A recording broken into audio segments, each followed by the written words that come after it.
But expectations really is, for me, determines how I take something in. That's why sometimes you watch something and you're like, oh, this is crazy. And then you watch it again, and you're like, oh, okay. Because you kind of know what to expect, and you kind of take the stink off of disappointment, or the stink off of what you think it should be and stuff like that. But like I said, sometimes the second viewing makes things better. Yeah. You don't have the false hype and stuff, right? The high expectation. Yeah. You just take it. I think also a sign of a good story is you can watch it a second time and you're like, shit, this is good, right? It's just as good the second time, right? When a thing is really good and you watch it the second time and you're like, no, I was right, this is really good. That's a great story where you can watch. I'm gonna watch this 20 times. I'm gonna watch Die Hard 20 times, right? And it just fucking works. But usually that kind of stuff, it hits you right the first time, though. It's not like you learn to love it. It's kind of like you loved it already, and now you get to know a little bit more about her. You get to learn her favorite color. You know what I mean? Or her favorite meal. Some of my favorite movies are such an emotional punch to the gut. It's like, I don't even know if I want to watch that again. Yeah, sometimes it can be like that. Because it's like one of my favorite movies is The Fountain with Hugh Jackman. Yes. Yeah, I remember when it came out, and I remember Darren Aronofsky. Yeah. Okay, dude, that movie. Okay. Do we need to have a side episode? You know what? We may have to review that movie. I remember before that movie came out, and I remember all the excitement for it, and I remember hearing stuff about it, and it went through a whole bunch of stuff with production and stuff. And when it did come out, I know it's one of those kind of things that people thought they were getting something simple, and it was like a 3-course meal. And if your mindset wasn't right, it was like a 12-course meal. There's no way you could process that, in one sitting, and nor should you expect it. But I think sometimes we get so used to stuff being digestible on the first serving that we're not expecting to have to see something again to understand it. And if you're not used to those kind of movies, or going in knowing that's what it is, either you're on or you're off. And one of those I watched and was like, I didn't love it, but I was smart enough to know it was a lot to it. And therefore I went back and took it in and took my time with it. And I was like, this is beautiful. This is beautiful. Just like some Prince song. Like, I know Prince is a genius. And if I don't like a certain song, I know it's my fault. And I know I got to revisit it later at a later time, because he don't make no junk.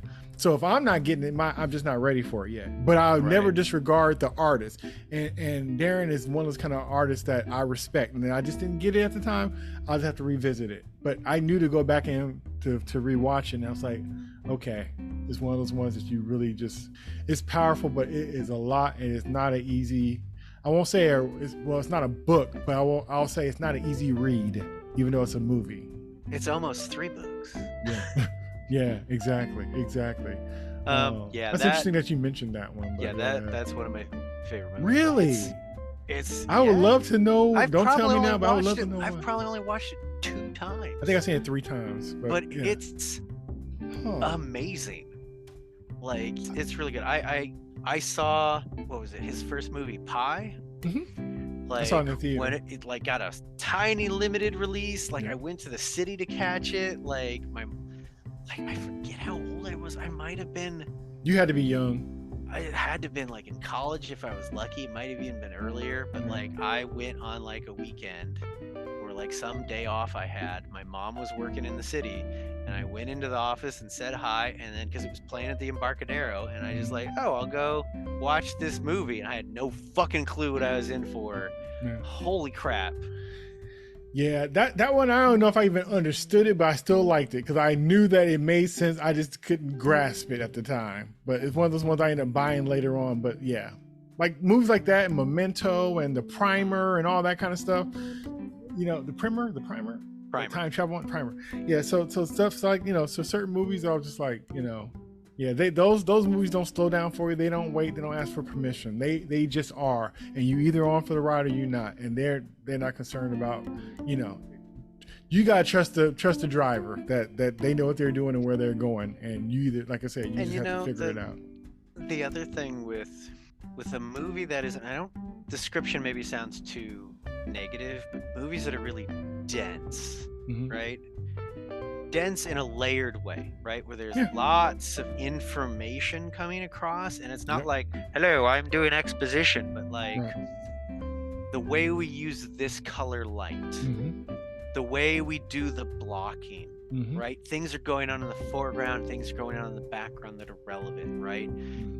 Telling a story in depth, with depth, right? Dense. There's a lot of information being conveyed.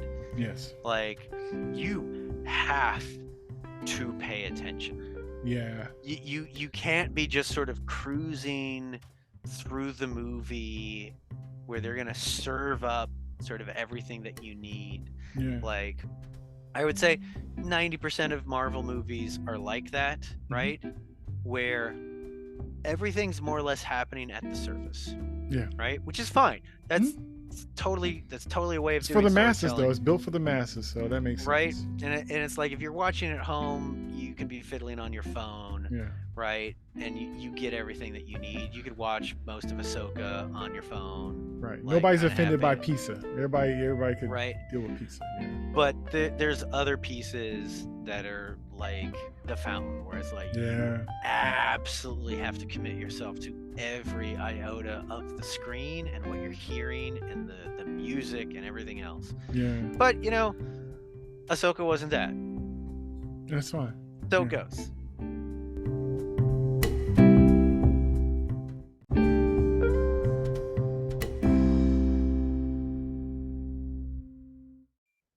How goes it? Not bad. Nice. Took the kid down to the gym, the little, the kid gymnasium with Dana, and played in the foam pit and blah blah blah. Nice. Not exhausted yet. All right. How'd your Friday go? It's been a crazy week, and the Friday today did not disappoint. It kept in theme of the rest of the week. Oh man. So I'm so glad that and it's funny because I was thinking like, oh, you know what? I'm just gonna watch me some movies and maybe have me a little something to sip on, and I was too tired for even that. I was like, I'm too tired. I don't want to waste a good sip of something, if I'm going to pass out anyway. Right. Just pour me on the couch and turn me over. Like, Jesus Christ. Yeah. So those days happen. Okay. I think we better get on this. I think that's a good sign that we probably should go ahead and get on this then. All right, let's do this. All right. 5, 4, 3, 2. Wait. Did you do wait? Abort. Abort. Okay. All right. So, did you listen to episode 7? We made some reference to something, and you restarted the episode. That's what it was. That's what it was. I hated to even do it, but it's just like, no, I loved it. And it was perfect. And it was funny because when you were talking, when that was happening, you was describing it, and you did a countdown. As soon as you did that, I was like, oh, I know I'm going to do right there. And it wasn't even on purpose, but my mind was just kicked. As soon as you start counting down, I was like, you give us a countdown, so I'm going to start all over again. Oh. Yeah, that was. Sometimes I'll just be laughing at myself. I'm like, you stupid, but I just whatever. As someone that loves a good pun, and not just like the canned pun, which is like, oh, they said the word, I'm gonna do this pun, right? If it's the genuine on the fly in conversation pun, if you can land those, you land them. Right. But yeah, it threw me off for a second. I was like, what are you? I'm like, that is not a mistake. Oh, little Ahsoka's voice. Ahsoka.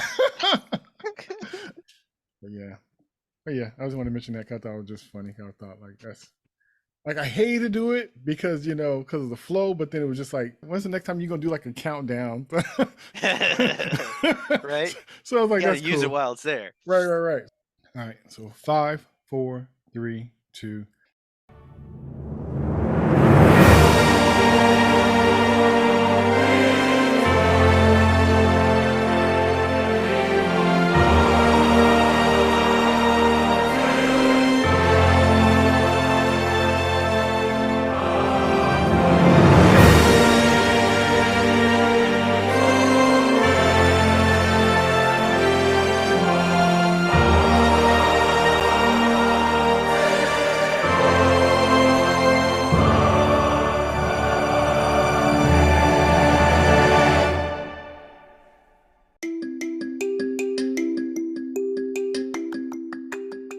It's Jay. I'm back again for another one. And tonight I have with me Ryan, nerd extraordinaire. Nerd Extraordinaire. How you be this evening? Juiced up on guava and orange juice, so my blood sugar is doing great right now. Oh boy. So, man, we find ourselves already at the last episode of Ahsoka Season 1. Dave has way too much fun with his episode titles. What was it? The Jedi, the Witch, and the Warlord? Yeah, the there Warlord. It is. Man, when I saw that, I was like, Dave, you having too much fun, buddy. That's it. It didn't throw me off, but it was like, I see you being cute, Dave. Yeah. And plus it's very fitting. It's very fitting. Right. Like, oh, I know all those archetypes. So it's pretty cool. And it was nicely directed by Rick. And I guess his last name is Femuway. But he directed this movie I loved called Dope, about this inner city kid. He's trying to get into college, and there's these geek kids at this cool school, and they got to kind of make it through the situation of South Central LA. And it's just really a great coming of age movie. I remember the trailer for that. Right? If you haven't seen it, man, check it out. It is like the smart kid from the hood, trying to get out of the hood, dealing with the hood. Yes, it was really, really neat, and it was done without being messy. You know, sometimes things can be demeaning, but sometimes stuff have character, and they don't necessarily be the greatest situation, but you could do certain things and express certain things or show certain things without it being put in a bad light. I thought it was like very smart, slick, entertaining, fun, good music, great characters, and very inventive. I thought it was pretty inventive, so it was a cool movie. And he also directed some episodes of The Mandalorian too, some ones that I like. So he's a good director. So it's good to see that he came back. And you can kind of tell in the direction of this episode too. Even though for the most part, all the directors are pretty consistent on the way the episode flows. But then sometimes you have ones that kind of do something a little bit different. In this one, simply because they're all very consistent style sort of approach. Like there's pacing differences, but I don't feel like one of them's like, oh wow, this one is just wildly different. Like even episode 5 with the big sort of dream sequence, nothing really stands out. So I think Rick did a very competent job with this episode. I think if there's weaknesses, it's the same weaknesses as most of the other episodes. Right. I think like we were saying right before we actually started recording, it was like there's a lot of action, but at the same time, like I was like, how many things actually sort of happen, like plot wise, emotional beat wise? And there's not much. Right. It feels like it moves really fast through everything.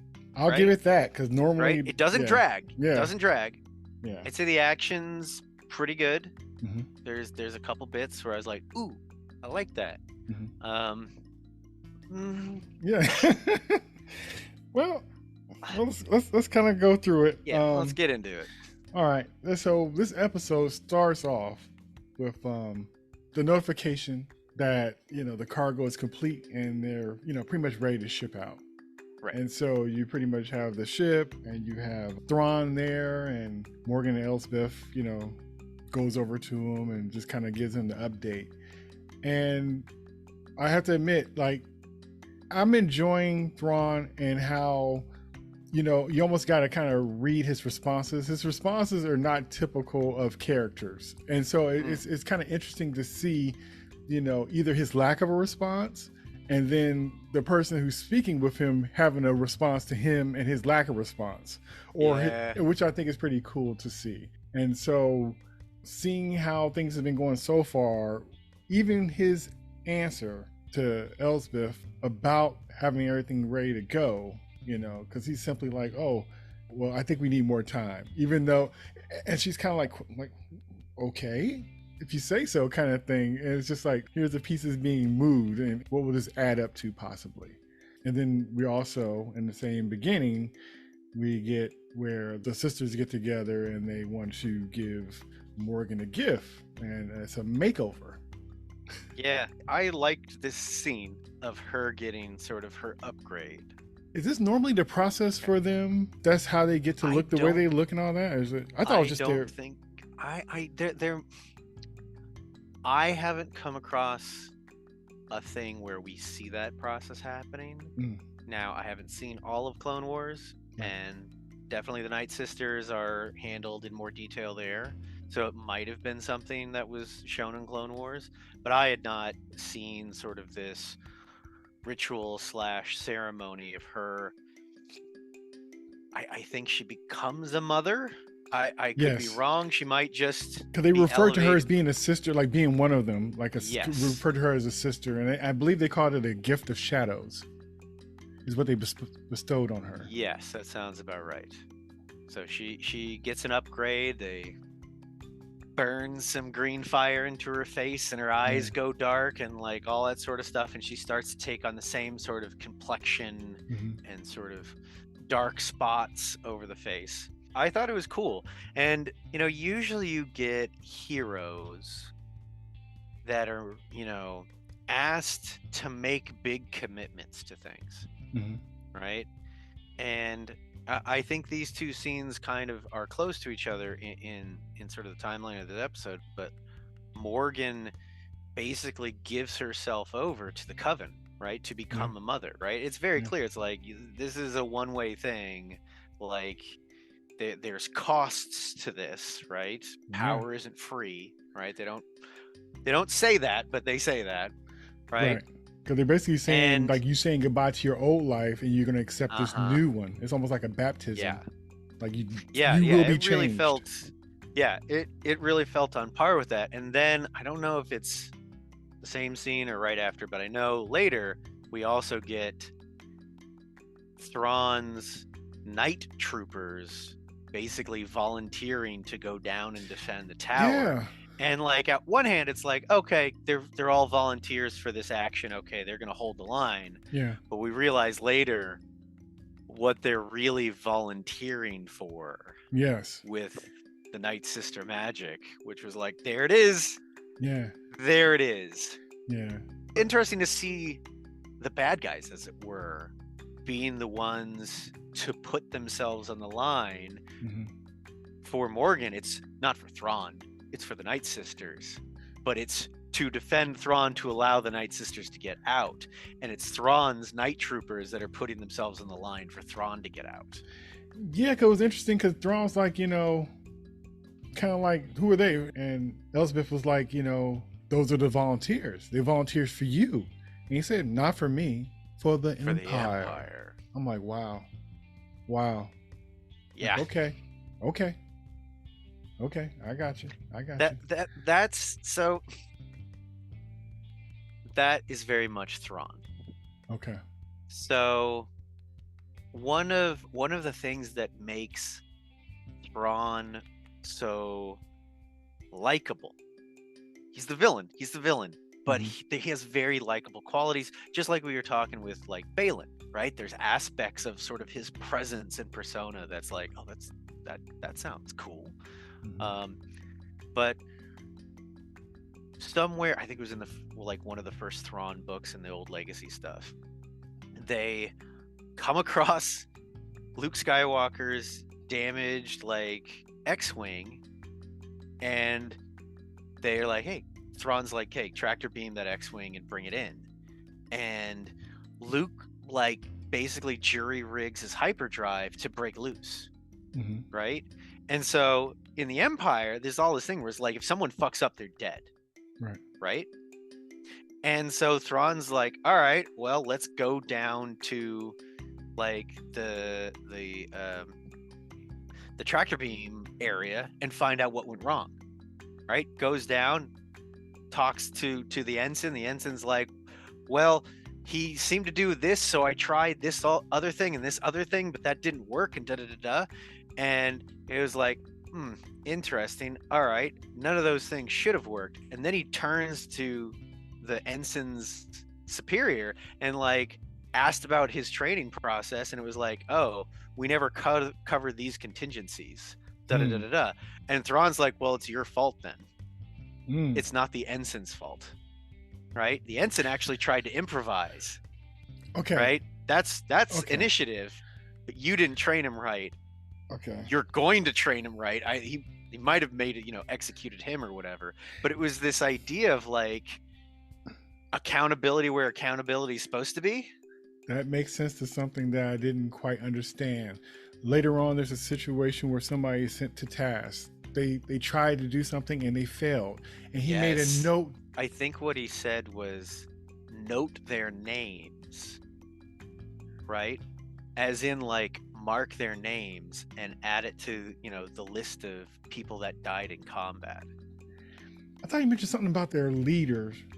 Either he's like, hey, they died doing their duty, mark their names. Either he's giving them respect in that way, or if it's the way you heard it, where it's like, hey, clearly demote whoever their training officer is. That's still the same thing of like, I either respect the person or I hold the person responsible for them accountable.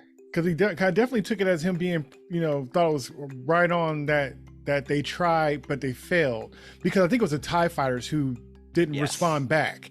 And he wasn't like upset with them, but he almost like felt, like note that it put that on the commander. That's why I thought it was kind of weird. Like, why he mentioned them? What do they have to do with it? But and that's like a good leader, and that's somebody kind of reading the truth of the room versus trying to be in feelings. Because a lot of times our anger and our feelings about something is with the wrong situation.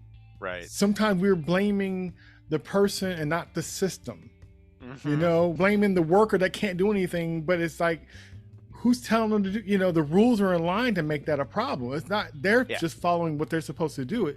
The problem is not on them necessarily. It could be on the situation, the rules, the setup. And Thrawn is definitely a systematic leader. Yeah, I thought it was really, really nice. And it's also kind of probably keeps everybody on their toes, because you cannot have a fall guy, because he will see past that and know to give it to you and not the person you pushed out in front and try to put it on the innocent person or the person who's like, this whole system can't be falling apart because this little piece here, when you steered the piece or you directed the piece, accountability starts at the top, and which is the total opposite of our world and our society. It's the opposite. It's like the bottom gets blamed for what the top is doing. And it's amazing. I think good leadership quality that Thrawn has, and we see it in some of the previous episodes with 6 and 7, right? When he shows up, in the way that he's talking to Morgan, because functionally it's Thrawn's explaining to the audience his thought process, right? Yeah. But it's taken as sort of he's teaching her, he's mentoring her a little bit, right? And Thrawn is always looking for people that are looking to better themselves, and so if they're willing to put in the effort, he's willing to teach, right? Which again is a rare quality in sort of a lot of real world sort of authority figures. Like, when you get actual mentors like that, you hold on to them. It's just too bad he's working for the fucking Empire. right. And I love how he doesn't move out of fear. Like, he'll know what something is, and he respects it and try to almost steer it onto itself versus trying necessarily, you know what I mean? It's almost like the respectable thing. Like, I'd rather outwit you than to just take you out. Taking you out is too easy. I can use you to take your own self out. I like this type of villain. I haven't seen it quite done like this. And there's a quote by Napoleon that is, never interrupt an enemy when they're making a mistake. Dang. Okay. I love it. This is one of my favorite of strategic quotes. Well, his biopic coming out soon, so Oh, that's right. Yeah, coming out soon. That's right.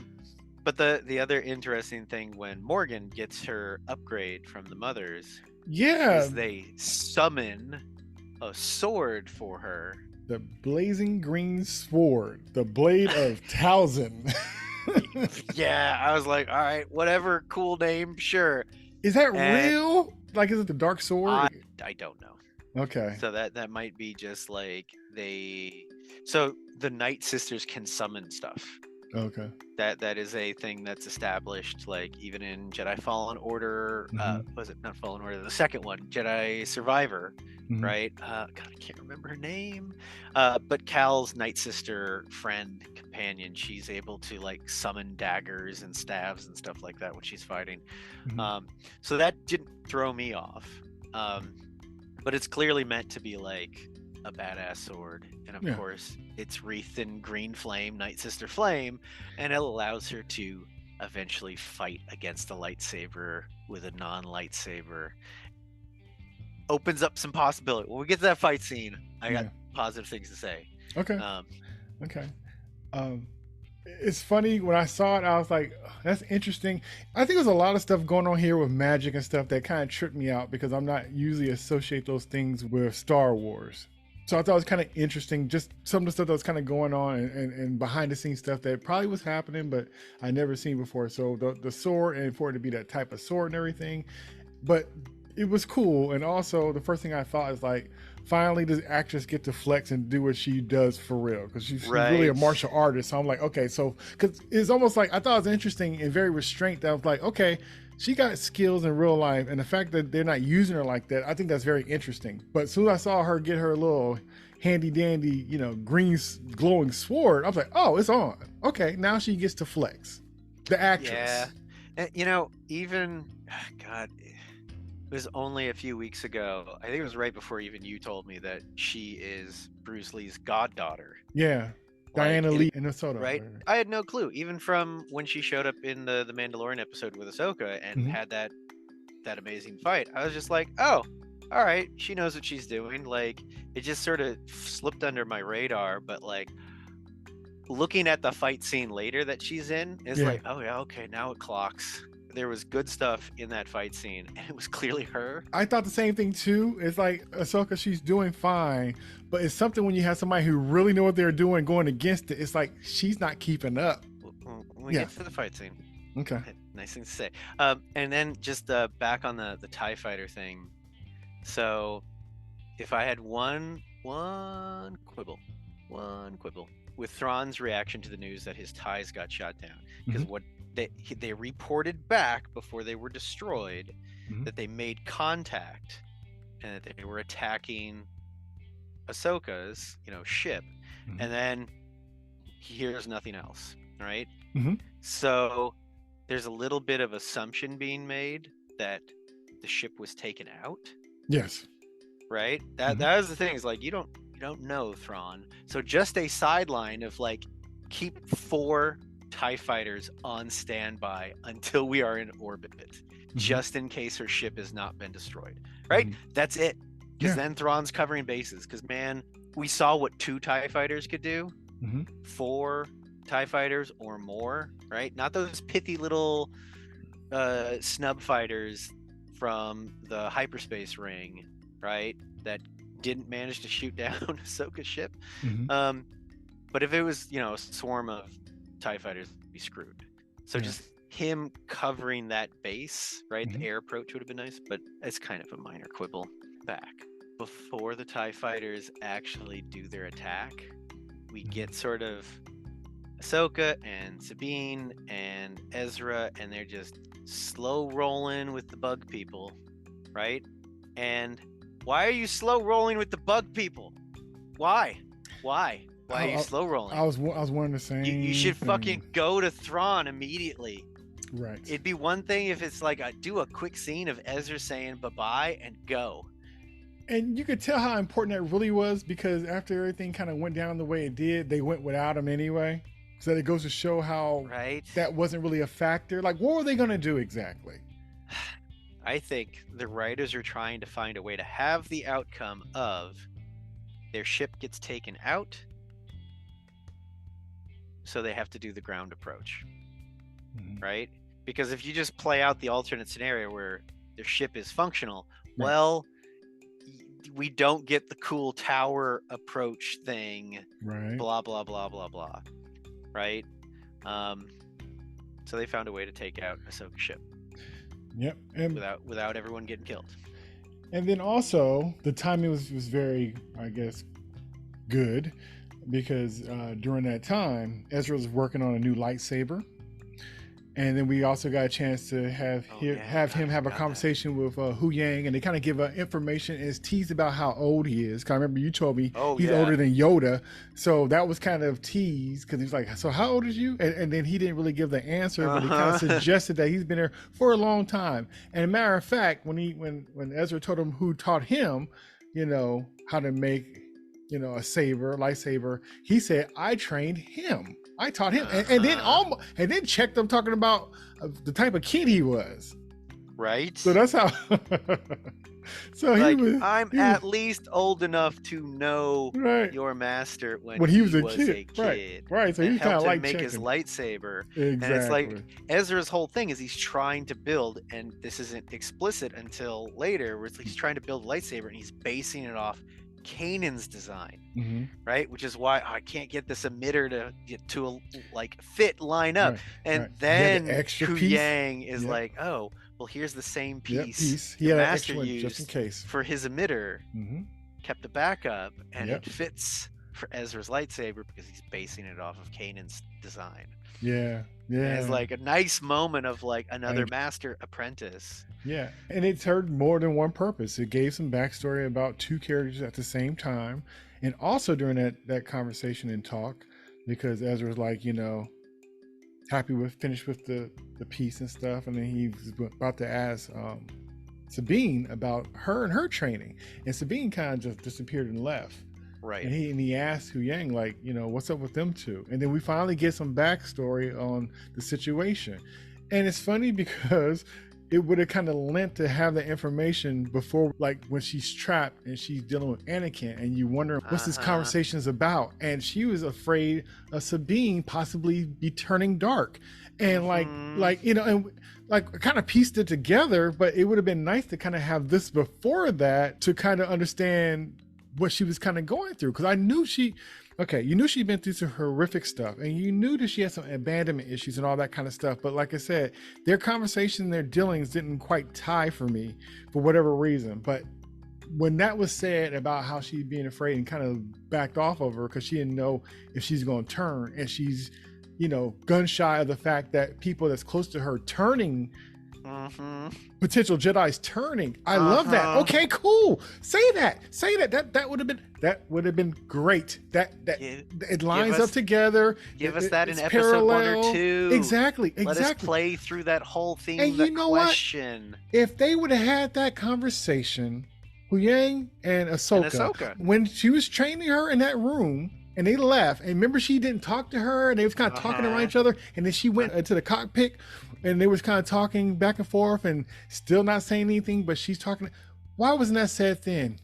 Ahsoka, you was afraid to continue on, and I wish that you could have, spoke to her and not have been afraid of what could potentially have happened because of what happened to you and yours, something. And so when she had to face Anakin later, okay, I know what this is about. And I already knew it was about the Padawan and the Master. I knew that already, but not how it tied in with Sabine, because it was just like she just left. You didn't know she left because of personal reasons or whatever, but that just added so much more. And I just kind of wish that would have been a conversation said. And the funny thing about it was this still didn't come out of Ahsoka's mouth.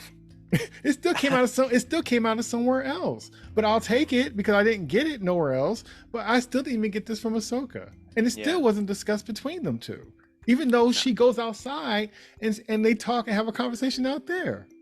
Well, so I agree with all the it should have been brought up before. Within this episode, the scene of Ezra with Sabine watching as he's building the lightsaber, and then he turns, hey, and she's gone. Yeah. And then she's out talking with Ahsoka. So her, Sabine, running away from an uncomfortable thing with Ezra, right? Her still maybe not quite on the same page with Ahsoka. Like Ahsoka's much more like, hey, this was sort of like my bad, I was holding back, blah blah blah blah. They're trying to set up for Sabine later in the episode to make her choice, because she's going to have to choose between going with Ezra or standing with Ahsoka. Right? And they're trying to make it so that we genuinely question which one she'll do. Right? Right. And so remember when we were doing Wakanda Forever, and I was like, I don't buy series like, oh, is she gonna kill Namor? Is she gonna go for revenge? And I'm like, no, she's not. Like, she's not. I never bought it. Right. With this episode, didn't think Sabine was gonna go back. I thought when we get to that big thing where like they're at the bridge and she gets Ezra across, I thought she was gonna go with him. I did, but she didn't. Too. Yeah, I did too. But I did think it was that struggle about that being a thing was heavy. But then that could have just been because of her making her decision in that moment, not knowing there was another decision behind that one. Yeah. I don't think she knew she was going to have to make that decision, right? It wasn't like with the map, right? Like her and Ahsoka had the conversation at the ship of like, can I trust you to do the right thing? And it's like, I'm not, don't worry, it'll be fine. Her avoiding the whole thought process, right? There was no setup of Ahsoka in this episode they didn't foreshadow this choice of her letting Ezra go and sticking to help Ahsoka instead. So yeah, all the other things about, dude, they should have set up what was the actual tension between her and Ahsoka with their master apprentice thing way earlier, blah blah blah blah. But at least the work they did in this episode to set up Sabine and her choice, I think, worked.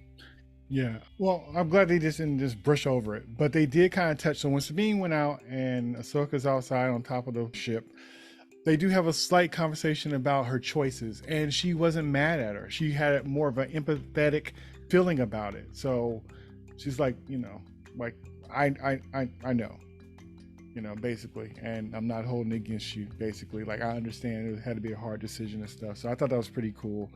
And not typical, because normally it's this whole thing, but I dug how it was handled as far as her understanding. Yeah, I feel like at this point, especially since, well, if you haven't watched the episode already, I can't imagine you've watched the episode already, dear listener. So Ahsoka doesn't leave; she stays behind, and so now we have Baylan, who seems to be a healthy master with Shin, and we've got Ahsoka, a healthy master with Sabine.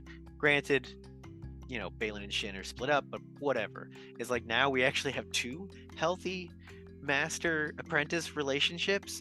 It's unheard of in Star Wars. Yeah.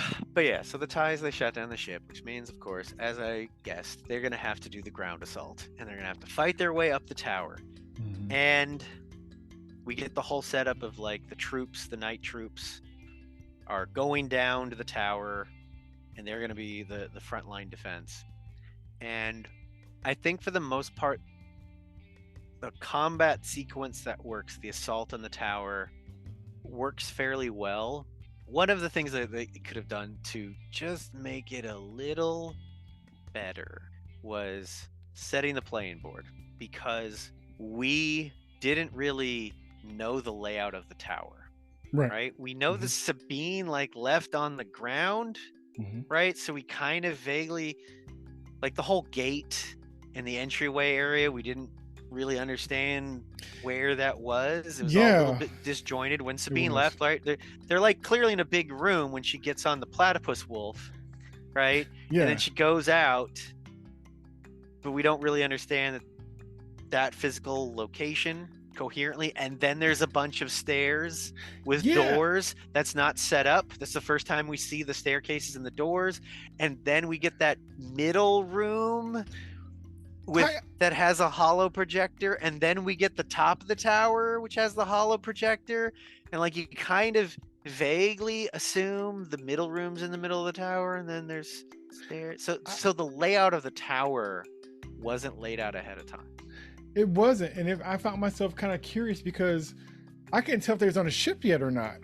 I couldn't tell, so I'm like, how close are they? It's like, wow, that looks like the same sort of black stone material. It must be inside the tower, right? Like I couldn't tell exactly how close they were because you could have had a very short, quick scene. And again, if you want to do the whole like Thrawn's kind of mentoring / teaching Morgan, it's like he's explaining the strategy, and it's maybe after Captain Enoch has like set up the troops, right? And so it's like the volunteers are going down to the bottom floor. They're going to set up an ambush in that room, turn it into a kill box.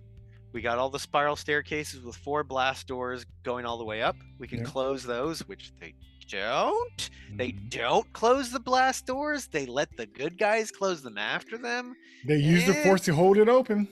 You say, this is where I want you to be, waiting in case they get through the kill box, and then up at the top we'll have whatever last minute defenses. We'll have our 2 death troopers up at the top and maybe a couple snipers, right? You set up all the things the heroes have to get through.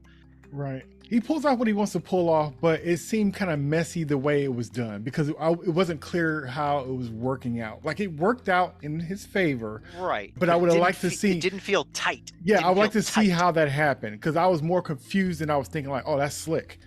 Like you said, if you just set the kill box, like I said, that would have made sense. And that gave like little trappings for the situation versus I'm just confused. I don't know where, I just know people are fighting and doing stuff, but I don't know how it ties into the clock that's ticking, that we're running out of time. If they had like the heroes have to realize that there's a clock. So they have to get their ass moving, right? For whatever reason, they find out the clock is ticking, right? Either like the hyperspace ring like flies maybe not directly over them but like over near the horizon, and they're like, oh shit, they're bringing it down now, we need to go, right? Apparently Thrawn's engines are too damaged, he can't make it up into orbit, but that means it's coming to pick him up now, we gotta go, we're out of time. Clock starts running. You cut between them getting their wolf platypuses, hauling ass, to Captain Enoch going down through the tower, double checking all the defenses that they've set up. So now we know where everything is, and we know everything is raged against them. When it comes to the bottom room, which should be a kill box, did not set it up as a kill box. Right? It like, okay, you're not gonna barricade the doors. Okay, don't barricade the doors because you want them to get in so then you can kill them, right? You want to maximize firepower. And this might be one of those things of like they don't want it to be this brutal of a combat, but I would have them set up an E-Web repeating blaster, which is basically a Star Wars machine gun. The Empire would have that. You set it up on the stairs. You set up, sandbag barricade around it. You get all the stormtroopers not up on the stairs, right? Because they come into the room and then the troopers come in. No. All the troopers are in cover, ready to open fire from go. And then you take it to the next level. You have them come through. Oh shit! The E-Web opens up. Maybe it kills one of the platypus wolves. They scatter for cover, which is where, on either side of the door, in one of the little alcoves where you would go and seek cover, Captain Enoch had them put claymores. You make it a death trap so that they're surviving it. Becomes all the more crazy and impressive. And like to their favor, it felt like by the time Ahsoka got up to the top for the last fight, she was tired.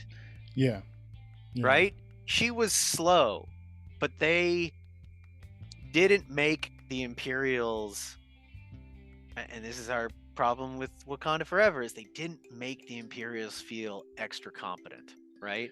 Which if they're competent and the heroes overcome them, then the heroes are just that much more competent, right? And the thing is, we had the time for it, for sure. But then also, okay, so after the TIE fighter attack and they're destroyed, we get a scene of Thrawn being notified that the TIE fighters had a successful attack. We don't hear from him anymore. And he asked, like, what was the outcome? And he was like, and they told him, like, okay, we found them, they attacked, but we don't hear from them. And that's when he was saying, like, that's an acceptable outcome. Like, they did their mission. And what he had said to him in response was, like, even though he said it was an acceptable outcome for them, the TIE fighters, he said to mark their captain for citation. There it is. Yep, mark them for citation. Right. Because they died in combat doing their job. Okay. So with that, it had been time to set something up or prepare. And they knew they were on their way. And so instead of just throwing something out like that, especially when you know as strategic he is, like just a straightforward attack with Ahsoka or any Jedis, because he know how they are. It seemed like it would be unlikely. Like he would. Other times he's played them against themselves, though. It's almost like keep that consistent. You can't just be, strategic for the front door, but you leave the back door open. That's you kind of got to keep the same energy both places. So I thought it was kind of interesting. And even having just a small side comment of like, we're gonna keep the Death Troopers in like a small squad on the top of the tower, because they're coming on foot, I don't trust them to not have some way to scale the outside of the tower and bypass all our troops and our traps, because they're goddamn Jedi and you never know. Right? That's how he's been dealing with them the whole time. Even when everybody's thinking like, that's weird. Like, I know what I'm dealing with. Like like he was concerned, like I said, and I loved it. And it wasn't like fear, but it was almost respect of the situation. Like if this falls, it's not because I underestimated you. Like you can win, that's fine. But I'm not gonna give it to you and act like I don't know who I'm dealing with either. Right. And like the doors, this may sound stupid and petty, but like they left all the doors. There's multiple blast doors from the bottom floor up to the middle section that were open. And the thing we're skipping is that they kill everyone on the bottom. They kill all the night troopers, and they're like, okay, now we got to go up the tower and da-da-da. And then the mothers activate their magic, and they reanimate all those troopers, and they start zombieing themselves up. And it's like, here we go. And darkness falls across the land.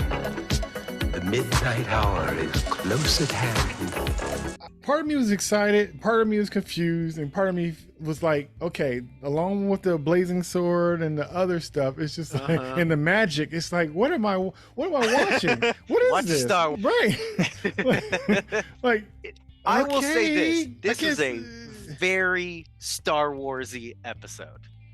Star Warsy, new Star Warsy? Or what do you mean? Like, come on. The Jedi have always been fucking space wizards. So, like, we got some space witches. Without the evidence of it then. Okay. Because it's new and you're not used to the Night Sister shenanigans. I can see it being like, what the fuck is happening? The Jedi, the space wizards that I'm used to is more David Blaine and less Chris Angel. You know. It's way more magic-y magic. Yes, it is. Yeah. It's way more magic-y magic. Yeah. So they reanimate the night troopers. That was their actual sacrifices. They were going to be willing to be reanimated, and kind of like, you're probably going to die, and then we're going to reanimate you.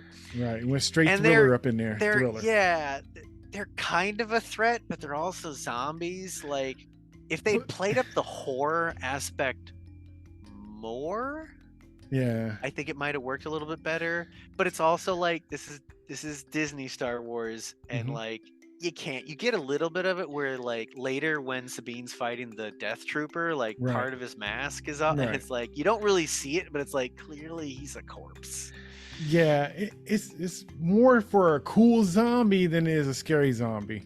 And to be honest, I think they were just as effective as zombie as they were when they were alive, to the point where they even grabbing people and trying to choke them out. So some of them were actually they couldn't even do that. Right. They couldn't even do that when they were alive. Yeah. So to me, I think they were better dead, because at least if they got knocked down and shot, they would get back up again. Right. Because how do you get rid of them? How do you stop them? They're moving just as slow. They had to aim just as bad. Like I said, I've never seen no trooper grab anybody before. So they got a lot further than the traditional alive troopers we normally deal with. Even though they walked with a limp. Yeah, well, and that's they were undead, but they weren't extra scary. Yeah. Right? They weren't an extra threat. Right. And then they're going up the stairs, and like I was thinking, if I didn't want them getting in, I could close all those blast doors, and instead the heroes go through the blast door and then close it on the zombie troopers. Eventually the zombie troopers blow a hole in it because they got explosives. Whatever.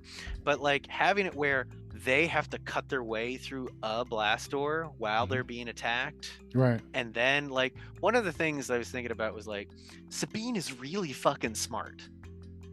Right? We see that with the map, right? She's really good with tech. And I would have loved it if like they get through the first door, they cut their way through, and they realize, oh shit, there's a second door. They cut their way through the second door, and as they go through, she pauses to see where the control panel is. She's like, got it, left side. And they run up to the third door, and instead of them cutting their way through the blast door, she goes over to the side and cuts through the back of the panel because she knows it's on the left side. Cuts through the back of it, reaches in, fiddles some wires, and opens it in like 3 seconds. Right? Where it's like, oh, she's adapting to the situation. She realizes like it's the same door every time. The controls on the left side. If I just bypass the like something that's not just, hey, we're gonna close the door on the zombies. It just and then also instead of that creative way of showing how smart and strategic she is, instead they had a scene where they had Ahsoka letting her know to go ahead and telling Sabine to use her blaster. And I'm thinking like, why would she have to tell her to use her blaster in this situation? What? I read it as like, you're not gonna block those blasters yet, right?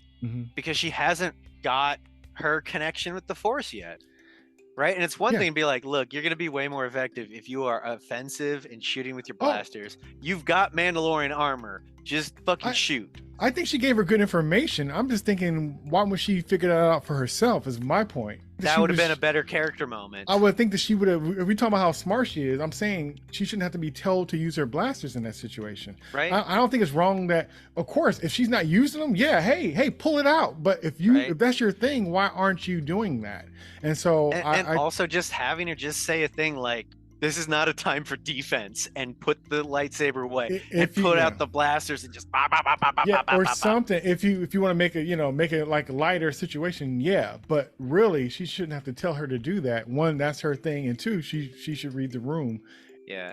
So another even thing with that initial kill room was, and this is, you have to reach back into the previous episode where they have the big fight with Shin and all the other night troopers, blah blah blah blah. They beat all the night troopers, right? And they beat a bunch of them. Twice. So you could set it up where it's like, even in that fight, have one of the night troopers, the stormtroopers, like throw a grenade. So like it's established they have grenades. So I can totally see Sabine looting all their corpses and just having a satchel full of fucking grenades. That'd be tight. And so when they get ambushed, she's like, here, I got your friend's toys, setting one of the grenades to explode and then chucking the whole satchel to a giant group of stormtroopers, right? Like at the big riot in Andor, just boom! And that makes sense too. That would show thinking ahead. And then also it would kind of give you a reason for them not to keep coming at them, because they did come at them because they showed them closing the door and then behind it kind of groaning and stuff. But that would have been clean because they wasn't never going to stop, and they probably would have figured a way in. So that would have cleared the board to be like, you're not coming back regardless. They have, what is it, sensitivity readers, right, where it's like, you're some white straight male author and you've got a bunch of minority characters, right? Different ethnicities, different religions, the whole thing is like, okay, now I should go take this draft and put it in front of some people from those groups and give me feedback so I'm not being fucking racist, right? So I can control tone. They need like a make your character slightly smarter sensitivity reader, right? Where it's like, this is called good writers. well, there's lots of readers can definitely go on sort of an emotional level and a sensitivity level, but like the sort of the tactical thinking thing, like it's not everyone's wheelhouse, right? Yeah. But yeah, I felt like they could have smartened up both sides of the engagement and still have it totally followable by everyone. But we're dealing with the writer of the characters and who have displayed these things in another medium. So it's not like the dad don't know their child. That's the weird part. Now, if you're out your wheelhouse and you have somebody from the street that's like, oh, I never did this before, want to have a try, come on in. And you need somebody to kind of touch up your fight scenes or touch up this kind of stuff, then yeah, you have that person. But this is the actual person who created them and who has dealt with them. And like, if anybody had any kind of like, oh, that's a good pull, it would be him, right? Okay. I don't know.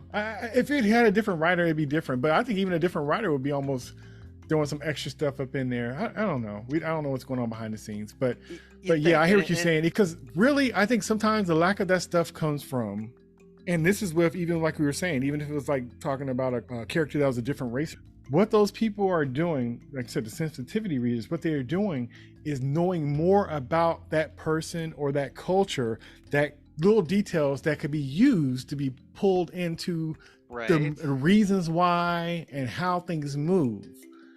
You know, the little nuances that's not there. For a show and a setting about war, yeah, maybe get a retired general. I don't know. I'm just like, hey. Or watch the History Channel or something, but something. But you know, whatever. Yeah. It is what it is. They didn't have all the extra. It didn't make it bad. It just made it sometimes in the moment and sometimes later like, well, wait a minute. What? Why aren't you? What? Right? It didn't for me like ruin the whole thing at all. No. But it was just like, it could have been better. It could have been better. I guess without style of it, and it's just like a room full of bad guys. I just started noticing how Ahsoka was just kind of flipping her lightsabers. Left, right. Overlap. You know, just kind of like, you know, like she's counting them or something, like, you know. And I think it could have been shot, or it could have been set up a certain kind of way where it didn't feel like, oh, she's getting tired and I'm getting tired of seeing her getting tired. Like, she's earning it. So it's not like she's going to be fresh with that slew of bad guys, but it was just, I don't know. I think it could have been, like I said, if it was some kind of other thing that, like you said, the blocking and getting them trapped in here, some kind of strategic kind of thing that we could feel tense about versus like, okay, how long are we gonna be in this room? It would have felt different. It could be the same thing, the tension, but felt different. Didn't feel there, right? So to see them going through all that emotion, it was just kind of getting monotonous a little bit. And you know, with her fight with Morgan, especially when she gets finally to the top of the tower, like both of them. I know we're not jumping ahead, but like they both look tired. But I would have loved to have seen all the way from them getting through the gate in the tower, all the way up of just this is hard. Yes. Right? Mm-hmm. Of like the first time they get through that blast door, just a moment, like it gets kind of cheated because they get jumped by more zombie troopers. Yeah. Right? But just a moment of them going like, right. Okay. Right. Catching my breath. And then it's like, oh, they're putting a bomb on the other side. We gotta go. Right? Just have them be more haggard, right? Yeah. Like not because they're old, but just like fighting's fucking hard. Yeah, right. It makes it more dramatic where you're running out of gas. That reminds me of Obi-Wan, right? And Maul's like a pit bull, like he's pacing, sitting there meditating and just, you know, like getting ready for the next round. Qui-Gon's like calming down, back under control. Yeah. But Maul's the caged animal, just like, and Obi-Wan's just like, open the gate. Open the gate. Oh, and the gate's open, and he runs through, and he doesn't make it. Like, it had so much more energy to it, right?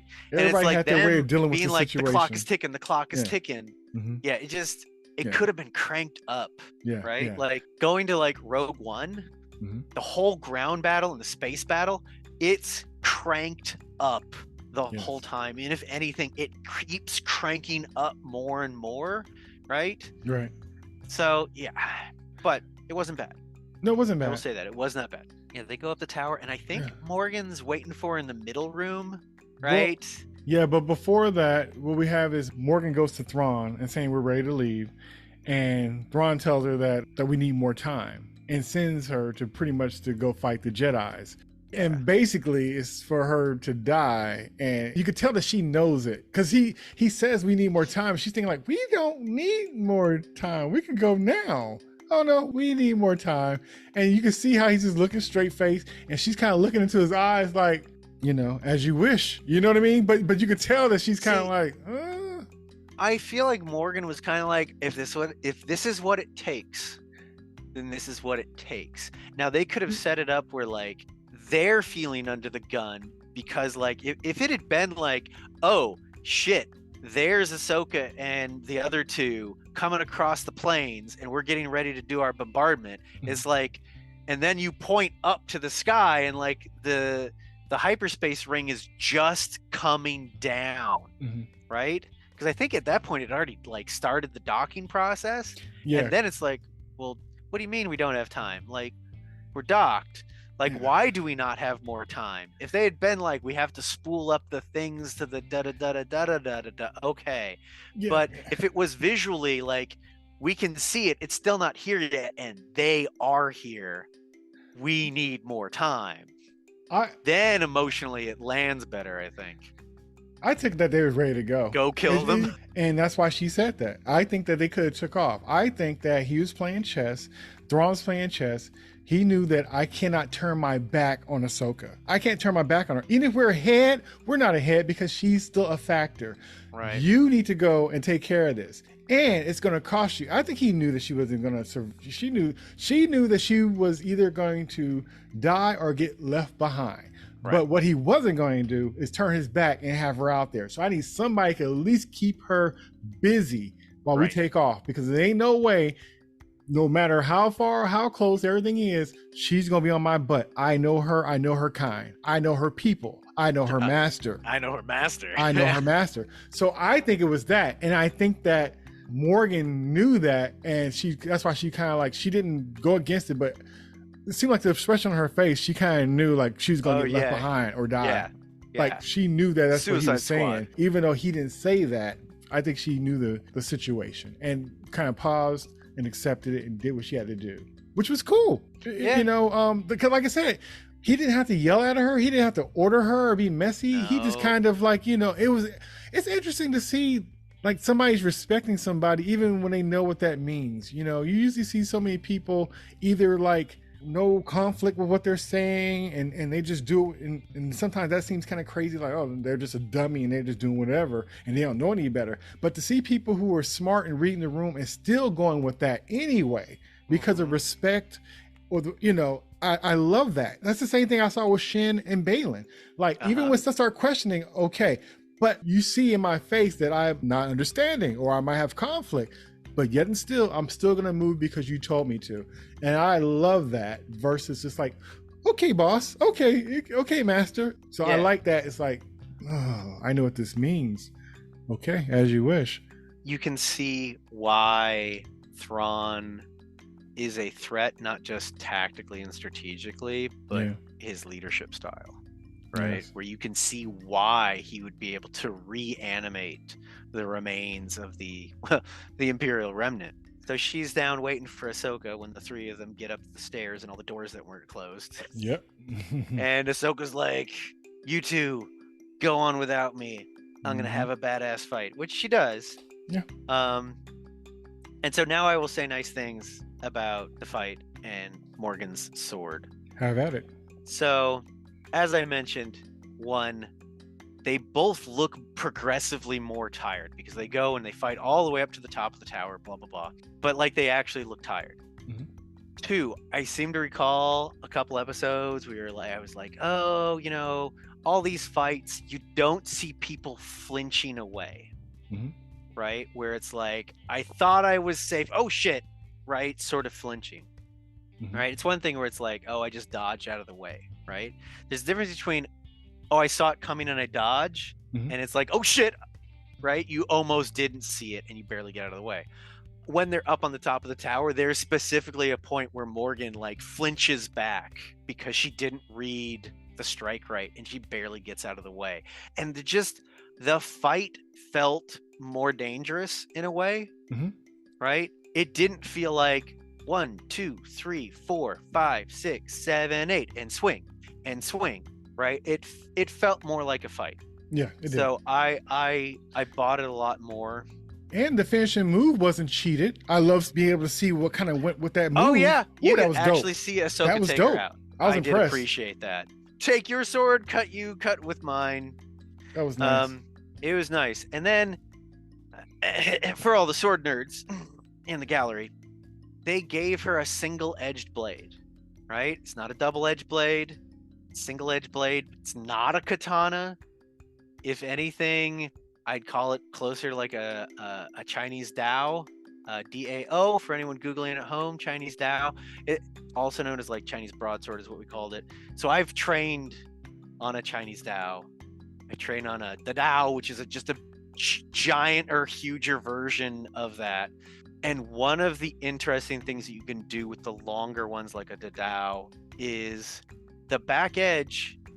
Not only is it not sharp, but it's thicker because you actually can grab onto it. You can push on it. You can put the back of your wrist on it if you've got a bracer, right? And so you power assist and help control the point. Yeah. And she was doing all that shit. And I was like, fuck yeah, I know that move. Like, it looked really great. She was wiping the flame. I was like, oh, that looks dope. Like, yeah, like it, like just as a different style of sword fighting, you know, against lightsaber or not, it was really cool to see. I forget, there's some classic, you know, Kung Fu Hong Kong movie from like, I want to say the 60s, maybe early 70s. And like Eric and Jose knew it like the second I mentioned it. And I only saw it like, I don't know, 5-6 years ago. And it was after I'd done all this sort of like Bagua, the Dao sword form. And they had these sort of straight broadswords and they were doing this power assist with their second hand. And I was like, oh shit.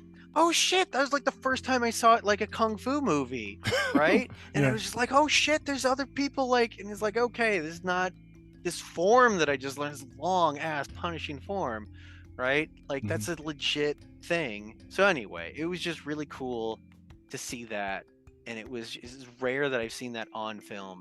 So it was just cool. And like all the things that she was doing with that other hand on the back of the blade, like it all tracked. And I was just like, dope.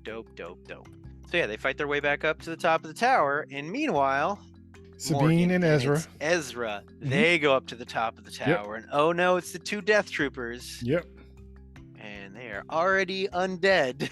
Yes. So they had to kill him another time. And we see Sabine use the Force to grab her lightsaber, and she gives them a lightsaber lobotomy.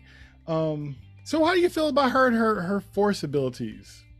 So first she's getting choked out on a plinth, right, by the Death Trooper, and she's reaching for the lightsaber, and finally she's able to use the Force and pull it to her. And like honestly, A-okay with it. Okay. For me, that's like not any different than Luke on Hoth with the ice monster, pulling his lightsaber out of the ice, cutting his feet loose, blah, blah, getting out.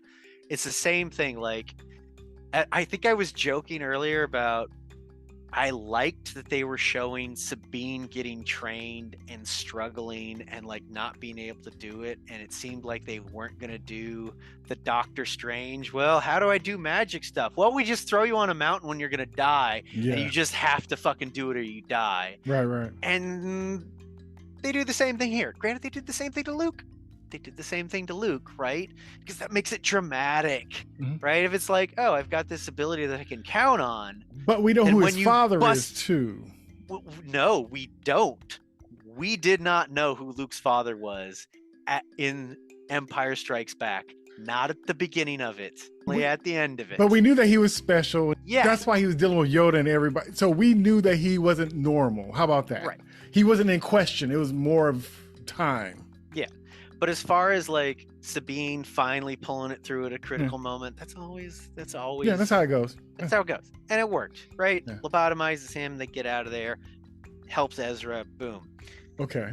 So Number 2 is a bit more of a stretch. Okay, that makes sense for that. So now we're talking about an assisted force jump. Yeah, now here's the thing. Would you go first? So her suggesting it is not out of line. Her necessarily thinking, oh, if I could do that, I can do this. That's questionable. Yeah. Because here's the thing. So the whole like, we're going to chuck Ezra with the Force. Mm-hmm.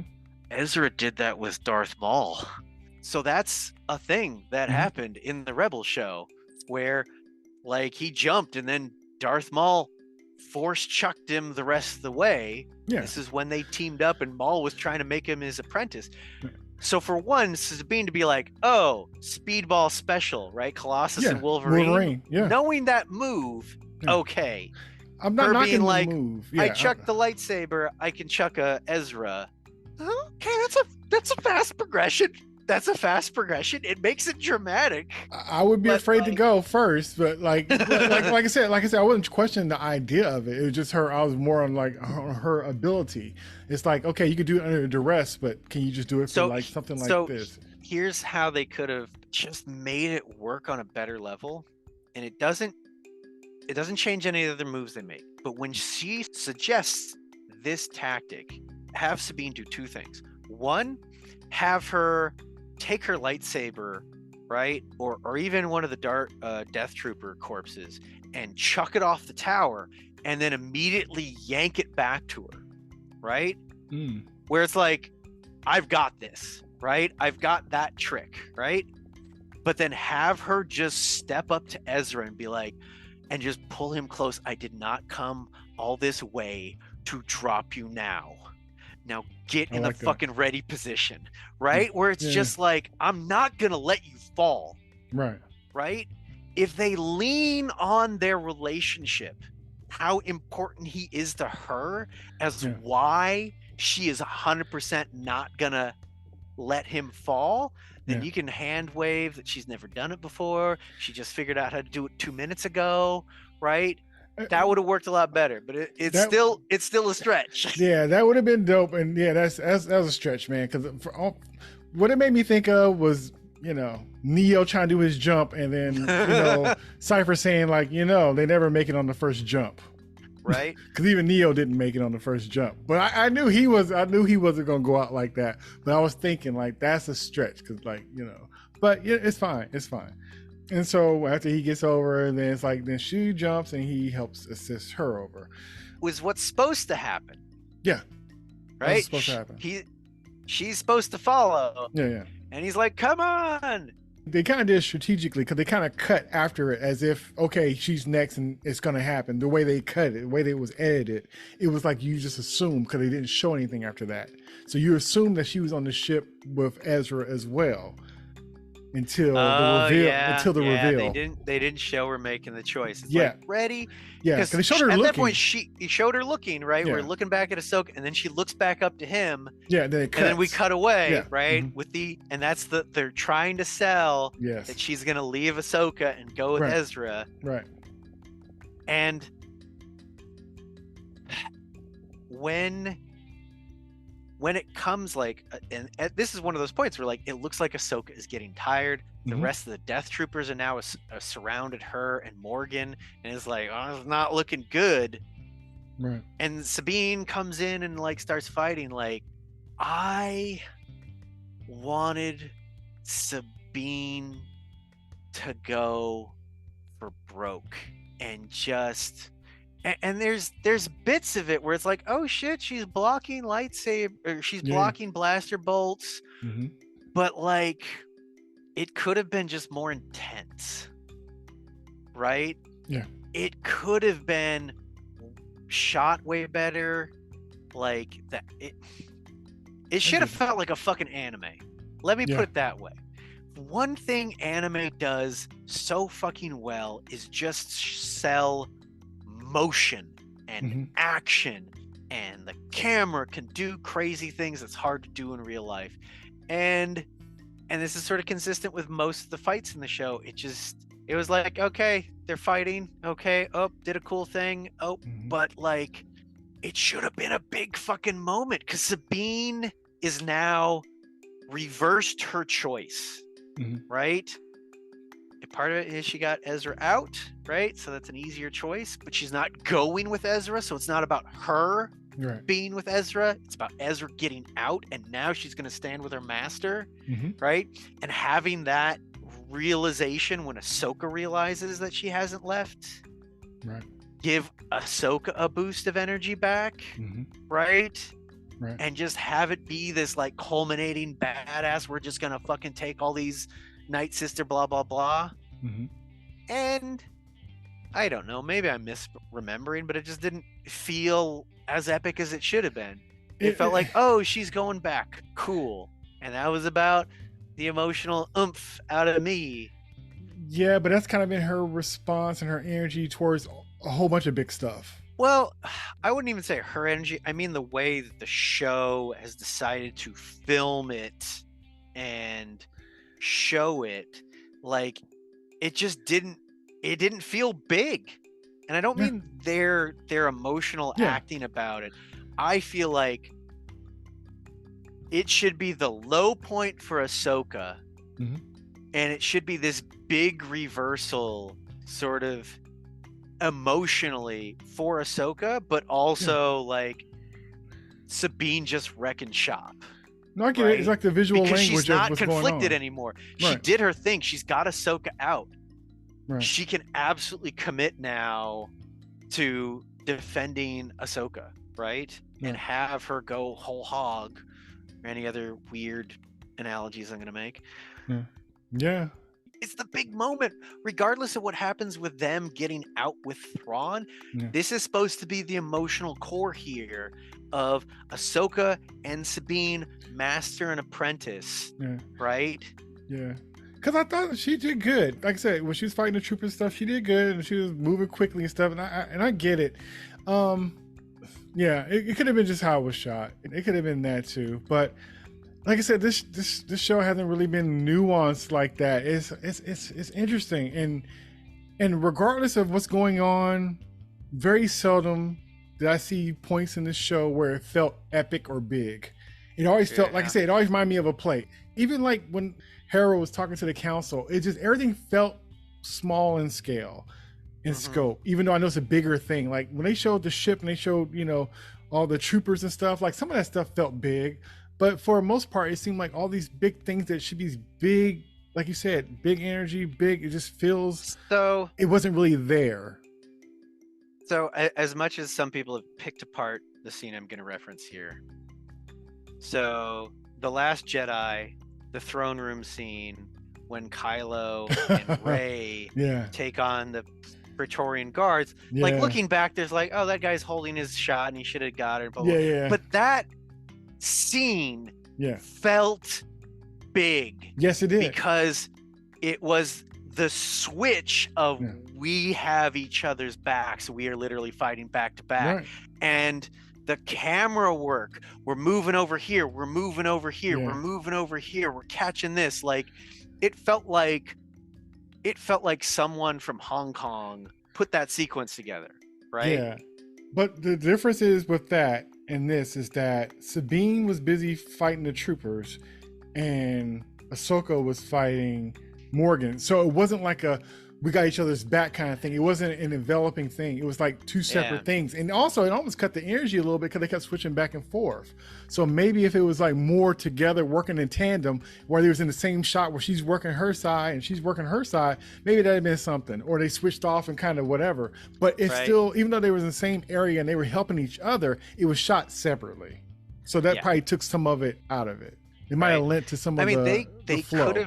They could have done a thing where, again, it's sort of changing the sequencing here, but have it where Ahsoka takes out Morgan first, but all the night troopers are around her, and so immediately they just open fire. And so, sort of as a callback to her during Order 66, where it's Anakin's training and she can just basically hold her ground in this circle, reflecting blaster bolts, but she's essentially pinned. She can't maintain it. Right? And it's clear that like slowly she's gonna start to lose, and it's only because Sabine shows up and attacks them from the outside that it gives Ahsoka enough breathing room, right, where she can take the other half, and Sabine can take a, they divide and conquer, and it changes, it breaks her out of the stalemate that she's not going to win. Right, because like I said, the way it was shown, it was like two separate fights, but they were really close together. Because even after Ahsoka kills Morgan, they pretty much just, the troopers are starting to get back up, and and Sabine is running, and also Ahsoka's running, and they run to the ledge and jump off, and the troopers are kind of like, what? And they have, it almost reminded me of Back to the Future 2. Their ship's finally back. Yeah, they remind me of Back to the Future 2 when Marty jumped off the roof, and Biff was like, started laughing like, oh man, he jumped, and then they just kind of rise up, and you see that they didn't jump, they were on the ship. In Firefly, did it in a bunch of shows. So like I was like, oh, their ship's gonna be repaired, it'll be back, right? So I feel like for someone who hasn't seen that trope, at this point it's like a trope. We jump off the cliff, but we have something there to catch us, right? It would have been probably more effective. And then it's all right, we get in the ship, and now we got to go chase Thrawn. And Thrawn's like, you fought well today, but you fucking lost. Later. I'm being glib. No, but that's basically what it was. I thought his speech worked, but that was what it was. It was like, you fought very well, but you did not fight fast enough. Also, I thought was pretty dope that Thrawn was like, tells Ahsoka like, well, maybe this is where a Ronin such as you belongs. And it's like, today victory is mine. Long live the Empire. Peace out, sucker. Jay was correct.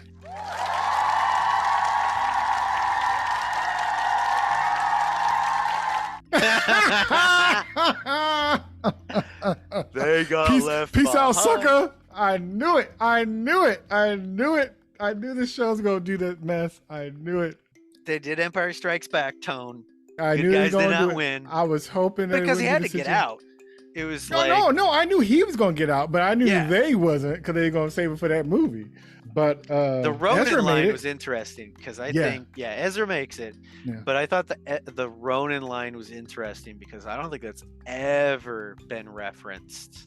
I thought it was powerful. I'm like, wow. Well, yeah, because also we know the context that Ronin are masterless samurai. Yes. And for an apprentice without their master. Yeah. Like, I thought that's. But he would know that, and he would say some mess like that. The hardest part about that, or the dopest part about that, is that it was true. It wasn't wrong, and she couldn't disagree with it. It's almost like, well, it kind of bothered me a little bit that I won't say she was fine with being stuck, but she was kind of fine and accepting of being stuck. And I don't know how I felt about that.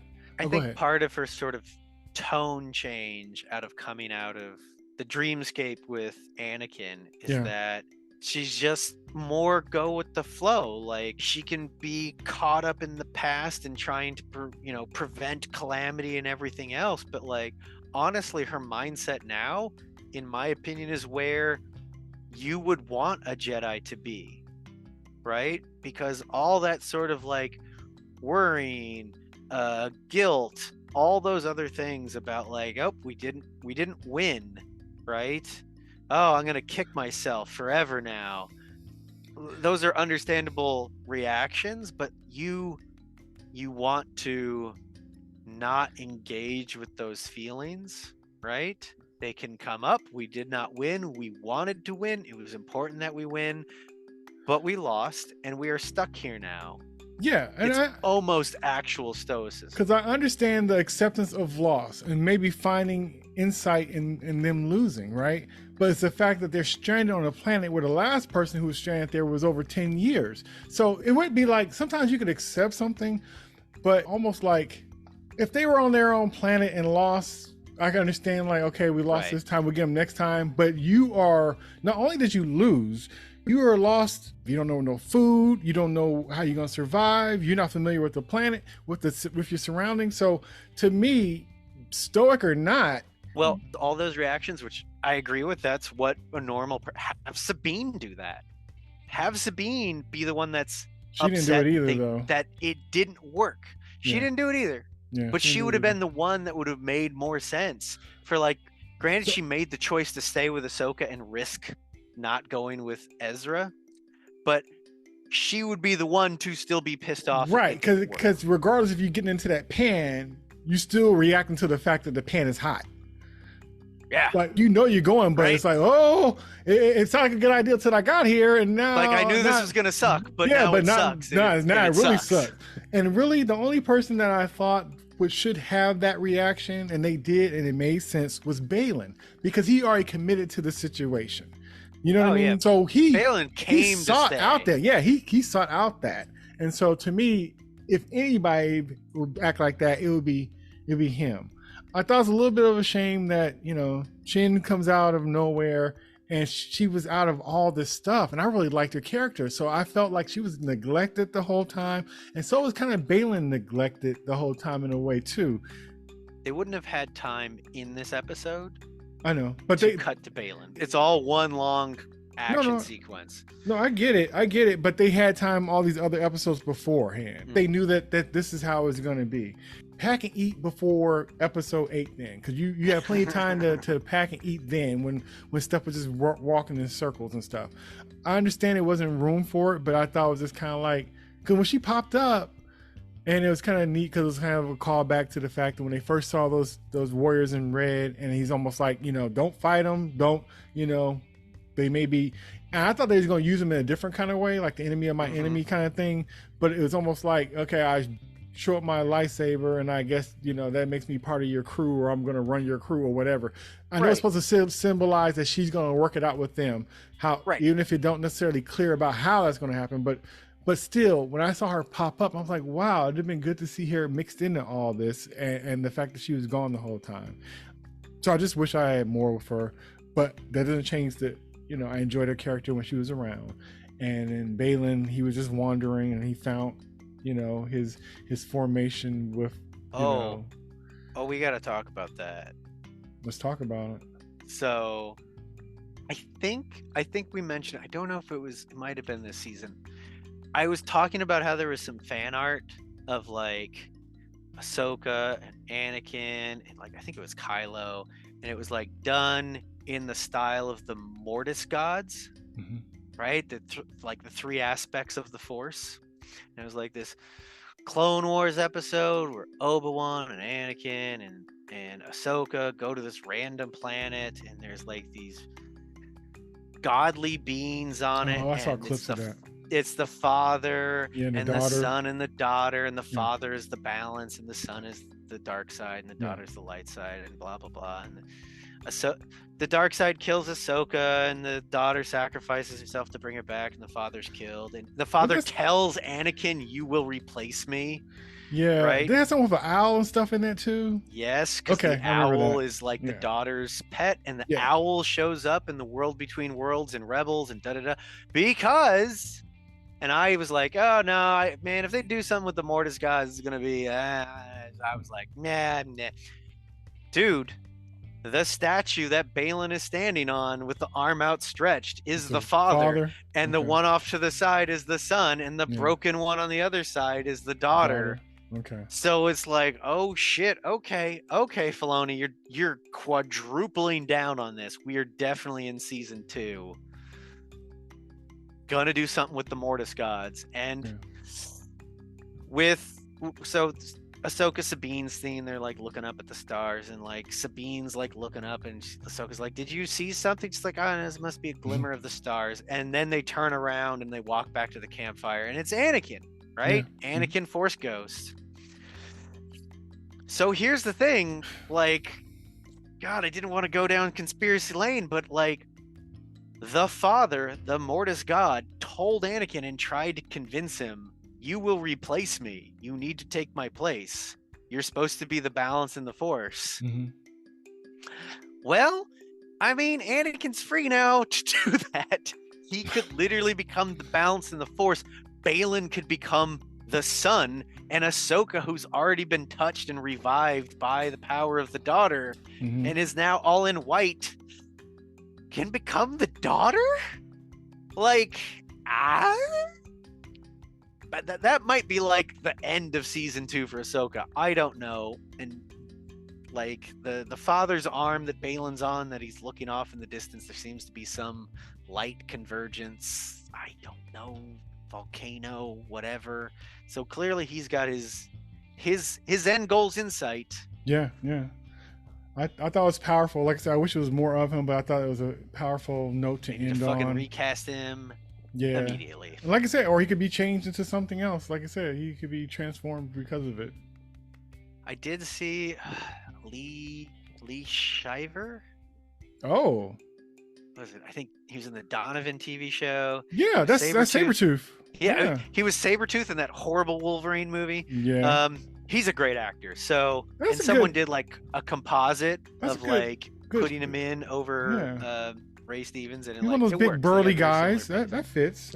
Yeah, he's also got the size for it. Yeah. So anyway, that would be cool. But like, that was like oh shit, they're doing the Mortis gods. All right, okay, all right, well, all right, we'll see how that goes. Well, we see that Thrawn make it to Dathomir. They arrive, right? So it's announced that they're there. Yeah, right. So clearly with the Night Sisters, the mother is like, they got to deliver their cargo. That whole thing you were talking about before. Exactly. Right. So now, I mean, there was people like, and that's going to be his home base. And I was like, is it? Maybe. It doesn't seem like a great place because that is a inhospitable planet. Inhospitable. So he'd probably be like, I'm going to drop you ladies off. Have fun. Bid you adieu. Let me know if you want to do a team up again. It's been a pleasure. Catch you later. I'm going to go off to the Imperial Remnant now and cause havoc. So yeah, they go to Dathomir, and we'll have to see whether or not the Night Sisters are going to be a recurring element in the next season or not. Okay. And then we get to Hera. Yeah. I mean, let's at least give some credit. Okay. Unlike the captain at the very beginning of the show, it's like, oh, here's Jedi codes. We'll have some of the security details show up. We'll call their bluff. Hera's like, get fucking everyone. Right? We don't see her say that, but like, everybody's there. There's a ton of something people went out. there. Somebody said something to somebody. Right? Yeah.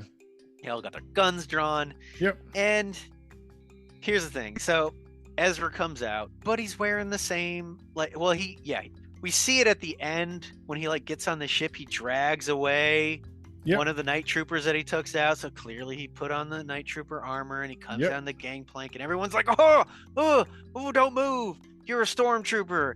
And then Chopper comes up and like the dog like somehow just smells him and knows that it's him, and he pets Chopper and he finally takes his helmet off and he's like, hi, Hera. Right? Chopper isn't the one with the blaster, so even though Chopper might have recognized him, it doesn't matter. That's not the one who had the gun pulled out at him. But Chopper's got fucking war crimes. All right, so Chopper would be like, you might be my friend, but I might shoot you anyway. Okay. But it doesn't make any fucking sense to be wearing the stormtrooper helmet. Exactly. Take the helmet off. Exactly. One, how'd you get off Thrawn's ship? But you got off, whatever, and you pulled them slow. I can hand wave that. And they did too. Stormtrooper outfit. And they got did on too. Balin's ship. He got on Balin's ship. And they did too. Waited for the right opportunity. Boom. Right. So he got there, driving it all slow in a full Stormtrooper outfit, and thinking that he's not going to get shot. Now it was just like, and then for them to have, and then the whole reveal, like they did again. Like this is my issue earlier, and they did this mess again, where somebody needs to say something and have a deeper reaction, and it's just so straight faced and so calm and no big deal. And I'm thinking like, you done seen this kid, you seen this guy as a kid, right? Hera, go hug that boy. So, you know what I'm saying? Like for her just be looking, and then everybody. First of all, he should have been shot, and she should have been crying over his dead body. First of all, I know this guy when he's a kid. You should have been full of holes and smoking, right? And she should have been on the ground crying. So the fact that he survived, one, with every gun on the ship pointed at him, and for him to slow remove his helmet, like any sudden moves, he'd be gone. Like people in real life lose it over less than that. So It's interesting to see that. So I feel a little ways about it, but anyway, he survives, right? Yeah, so I thought it was just like crazy that she's just looking at him and he's like, Hera, and she's like, and she kind of cracks a smirk or something like that, and it was just like, here we go again with this. Sabine doing the same thing. It's just like, man, I don't. Why? It's deliberate. It's deliberate. I'm just curious on why. So I know it's not an accident. Why? But anyway, before it gets to the point where you just can't take it no more, then it cuts. So at least they did that. It's kind of like, I can't take 5 minutes of them looking into each other's eyes. So at least they cut it, because I was just thinking like, okay, please don't, not this again.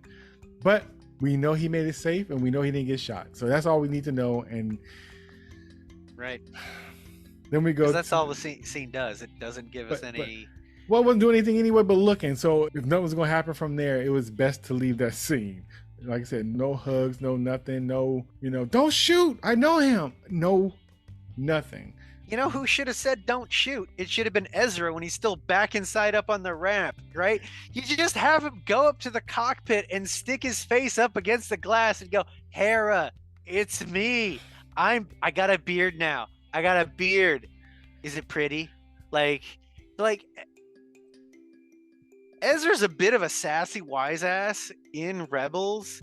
So I could totally see him like yelling down the gangplank, being like, Hera, it's me. It's Ezra. Saying something quippy, like, really, like, don't shoot me. It took so long to get home. It would really suck to get shot at this point. Right? Like, and then have him walk down. Even plainclothes cops get shot by cops. Right? Even plainclothes cops get shot by other cops that they work with in the same force. This didn't make any sense to me, but it's just like, oh. They wanted some last bit of tension, but it only works for people that like don't understand that, like, I don't know, maybe they confused, like, ooh, who's in Balin's ship that we saw in the hangar of Thrawn's Star Destroyer? Jeez, who could this be? This stormtrooper walking, like... Right, like, why even walk out in the stormtrooper outfit? Ezra. The ship is bad enough. They're not going to shoot him, like, right. just the tension. The ship, the choice to have him come down in the stormtrooper as a character does not make any fucking sense. They lucky they didn't blast that ship out of the air before it even got to them. They lucky that I'm surprised they even let it dock. Yeah. You know what happened to the last people who let Balin's ship dock? People had problems. Right? It would be great if they just had a thing where the ship's coming in, and instead of Hera walking in and like just having her gun drawn, have it be really fucking tense of like, everyone get in cover, like everyone blasters at the ready. Like I would have loved it. You remember in like Phantom Menace, they dock their diplomatic ship inside the Trade Federation ship, and like, they're doing the thing, and finally shit goes sideways, and then just the turret turns and just blows up their ship. Like, have Hera have all the guns pointed at this ship. That should be the reaction, and then have like Ezra like poking through the cockpit, like, hey, don't shoot. Really. Like, just take like 30 seconds of him being like, don't shoot. Or something. Or like you said, they see the ship or whatever, and they prepare to fire, and they like open communication. They're trying to hail us and see what they're trying to say. And then you hear his voice, and she's like, that can't be right. And he's like, right? It's me. It's Play me. that. Like, it's me. Don't let my hope be cheated. Exactly. That can't be him. That can't be. Because the other thing, they shouldn't have let it land in the first place. Exactly. That's what I'm saying. He should have been outside, getting threatened to get blasted out of the sky. Right? Can you imagine if they just cut to Hera's ship from the outside and his ship like parked, not on the ship, but like, off a distance away, and we just cut to Ezra in the cockpit, and it's just cutting back and forth to be like, all right, so like, you remember the time we were on this planet, and then this happened, and Kanan said this, and then you were like, no, and then cutting to Hera and like, okay, what about the time we were on? And it's just this back and forth, and like, oh my God, Ezra, is that really you? Yes, now will you please let me land? Right? Like, have that where it's like, you can have this moment of Hera finally realizing that Ezra made it, and he's here, and then the undercutting joke is like, and now will you please let me land? Right? It sets up them being paranoid but wanting this reunion to happen, and then you can cut, and that makes more sense than them just staring into each other's eyes and not saying anything, especially on her side of it. Right? So, and then you could cut to them just like in the landing bay, like him Yeah. coming down the ramp. Right, and him hugging, and exactly. Chopper Without being without there. getting shot. And Yeah. this is my son. This is Kanan's son, Jason. Is like, Yeah. holy shit, Sabine didn't say anything about Jason, Yeah. right? Like, hey, kid. Right. It's just like, I hear you. You're like, oh, your mom says you're good with the Force. Like, whatever. Like, or having, oh, Ahsoka said you might need some training. Like, set it up where he might train Kanan's son, like another mass. Like, Or I'm here, but we lost Ahsoka and Right? Sabine, and then she just kind of Hera looks at him just like concerned and just like, even though we won, we lost, Hera and saying, leave on like, that end. like, we got you back. Yeah. We're gonna get them back. Yeah. Right? Yeah. Because Or you can something. have that. Yeah, you can have both. Like I said, you have both. You could be like, we won, but we lost. Like, we're happy to have you home, but we have to go back. We have to get them. We have to. Right. Leave on a note of like this on. We got to work Right? this out. Like, it's gonna be a minute before we get to season 2 or the movie, but know that our minds is on it and we're thinking like this. Like, we're not wasting any time. We got to get them back. Right. I can't leave them there. Like, they came and got me. I can't Right. do that to them. We couldn't come get you because we Yeah. didn't know where you were. Yeah, We know where something. they are. We're getting them. We're getting back. Right. Yeah.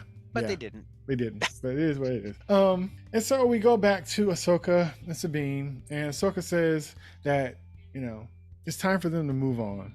And we kind of discussed this already, so it is what it is. And yeah, like you said before too, Sabine notices Some glimmer something in the stars. in the stars, and Ahsoka's looking over, kind of smirking like she does.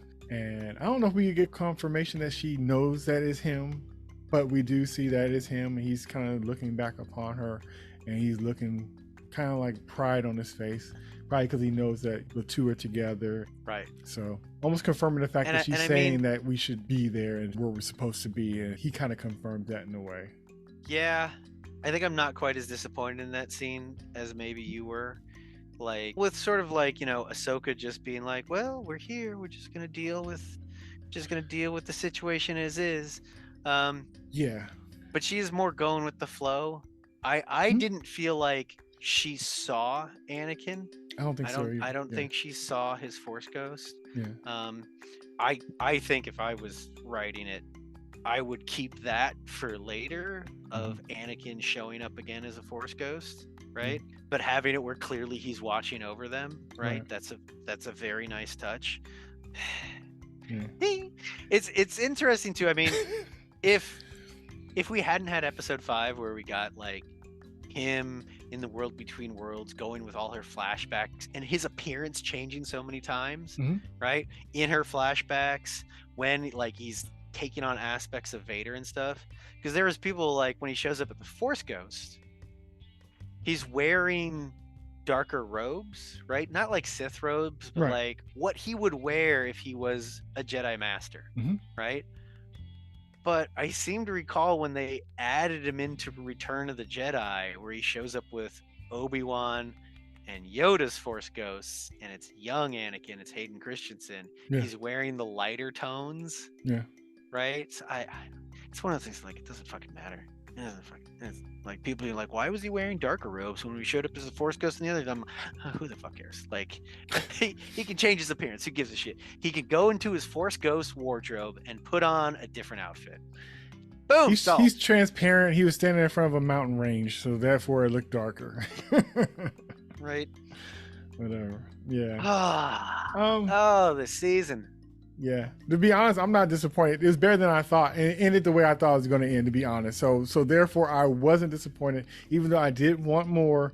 It kind of happened like I kind of thought, but it was good enough. It was good enough. Yeah. Right. Right.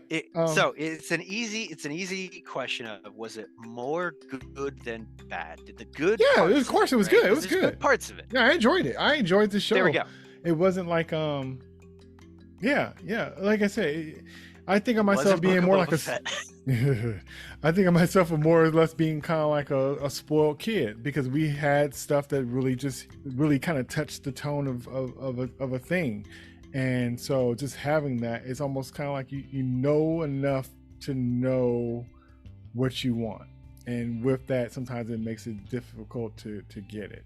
And so that doesn't change the fact that I'm getting something from it, that I'm getting enjoyment from it, that it's more information than I had, that you know, even if it's not exactly what I want, it's more than I had before. I'm glad they made the show.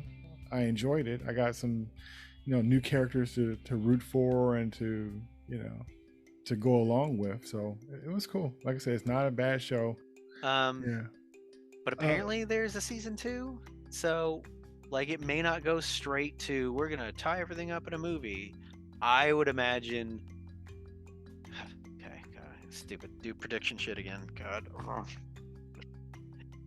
They would get Sabine and Ahsoka back into the main galaxy. They do, or maybe Ahsoka stays in the other galaxy as part of the Mortis gods, and that's why Ahsoka doesn't show up in the trilogy, the sequel trilogy. Blah blah blah. But Sabine comes back, and now it's Sabine and Ezra and Hera and and that sets up the stage for Thrawn in whatever the movie is. And Mando's doing all his stuff where he's taking jobs for the New Republic, right? Mm-hmm. So that's going to set up all the other things that need to happen for the Thrawn movie. Yeah, like I said, season 2 or a movie, regardless, I would have preferred more resolve than this for something I know I gotta wait a while for. Whatever it lands on, like I said, a show or a movie, I was kind of hoping it'd be something that I wouldn't have to wait a while to get the resolve. But I guess in a way, if the cliffhanger part was them being left behind, if they're feeling good about it and everybody who's there seems to be all right with it, then it's not a thing of they're under duress and they're waiting for us to come back to see them to be okay. Right, we're not so left anxious. Yeah, right? they resolved. They're fine with their situation that they're in. Yeah, right. And Thrawn's a vague threat. He's got to build up his forces, so he's not immediately going to worlds and shooting the population. Blah blah blah. Right, blah. right. So if it would have been just a cut to black with them stuck behind, that would have been more tense than us. Like I said, I don't know if she's saying that she's fine there for us. So since we're gonna be waiting on the resolve for her or not, right. but that's fine. It's a Star Wars show, and like I said, not at one point did I be like, hey, I hate to watch this, so I have to talk about it. I was always looking forward to the episodes and looking forward to them and enjoyed what I saw. And for most of these episodes, I saw twice. And, I could have watched it one time and took some notes down or whatever. But like I said, they're entertaining enough to watch multiple times, and that's fine. And some episodes were more fun rewatching than others, but it was never like I had to, oh man, I got to watch this again. I enjoyed them. Yeah. Yeah, there's enough there. Yeah. There's definitely enough there. Definitely. So did you have any other final words on this? Or this season, or anything you looking forward to, or is there do we know what's up next for the next show that's coming out? As far as like Star Wars stuff, anything coming out next for Star Wars related? I don't know the specific progression, but I know they're supposed to have Mando season 4. Okay. And presumably an Ahsoka season 2. Okay. And then I think the movie. Okay. I could entirely be wrong, but I know Mando 4 is supposed to be happening. I saw one thing talking about season 2 of Ahsoka, but it wasn't from a normal source that I trust. So I'm just like, all right, whatever, internet. Right. Okay. So we'll see. I mean, man, I really want them to nail Thrawn. Like, do you have faith that it will with what you've seen so far? I dug him. I thought he was pretty. I thought, I'm sure he's not exactly. There's elements of him they absolutely nail. I feel like, again, like his demeanor, the way he engaged with the subordinates, the respect he gave to his opposition, right?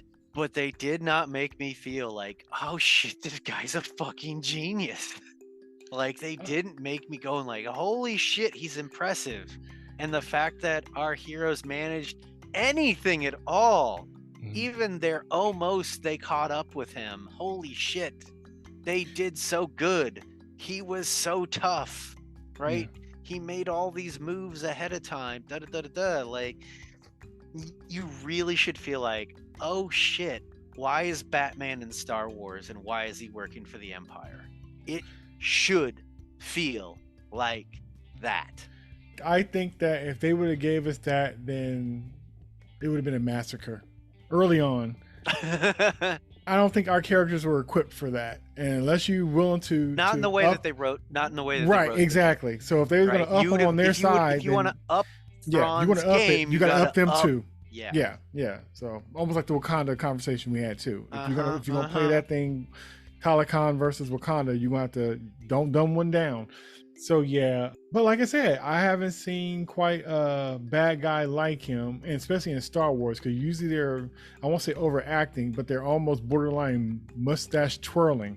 So to have him that even key the whole time, and he's, you know, talking softly the whole time without, you know, it's refreshing. It's really neat. It's really neat to see, and I really enjoyed his portrayal. Like I said, I know it's probably not exactly like how he normally is, but like I said, he was a lot for our characters in this situation, and being how the tone of everything is, he went well.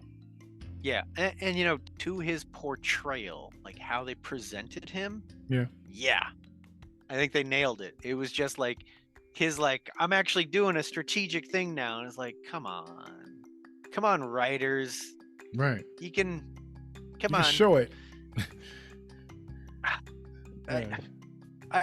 I also just would, for our dear listeners, like to reiterate, writing's hard.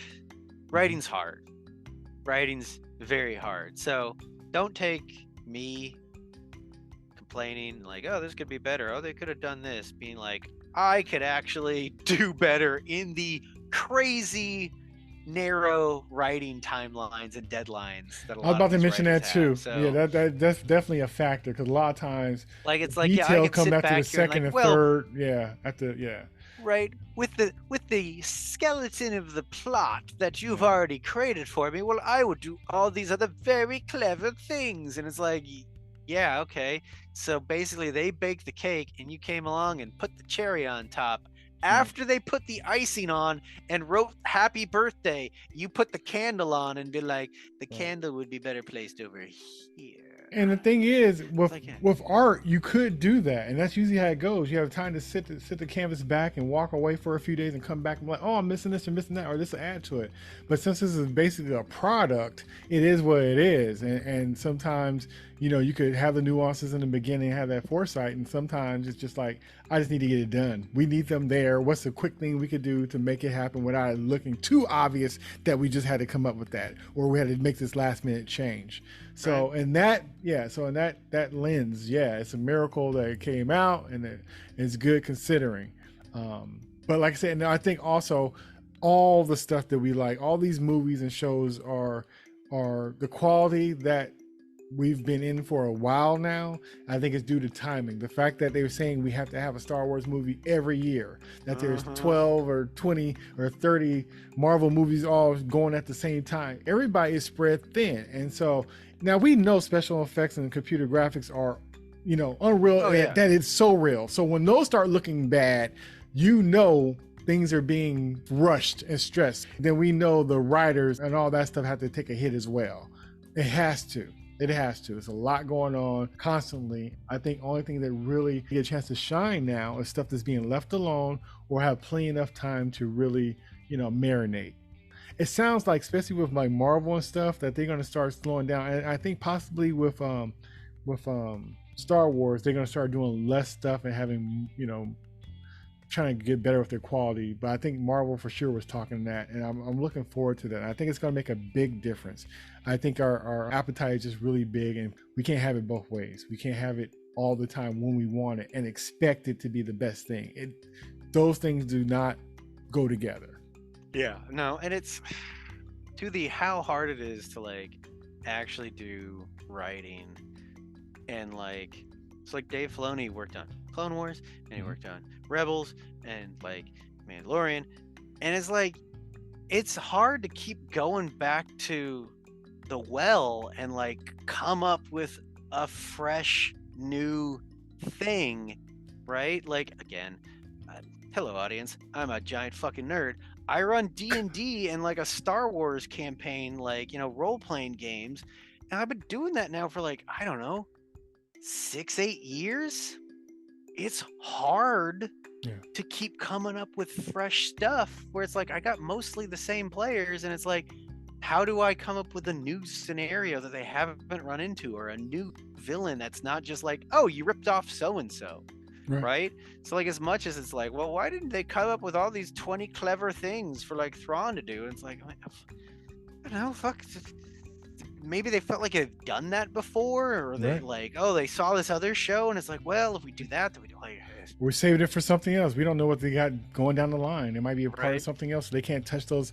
That's what happened a lot of times with characters. You'd be like, how come that character is not in here? Because they're using it for something else, and they don't want to cross the streams. Yeah, so it's interesting. But like I said, enjoyed it. I also enjoyed conversating with you about it, as always.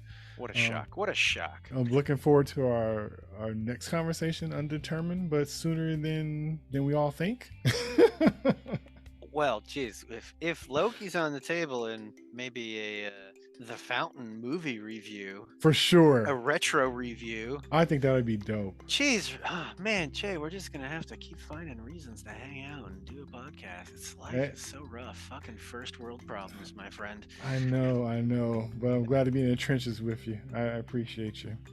All right, so that was Jay and Ryan. We were talking about Ahsoka Part 8.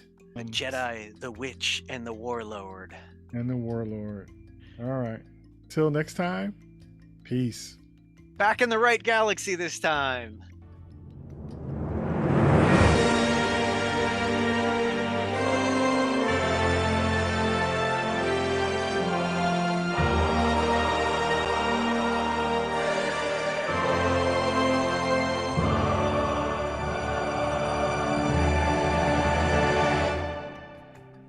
I think I've beaten that joke with a dead horse now.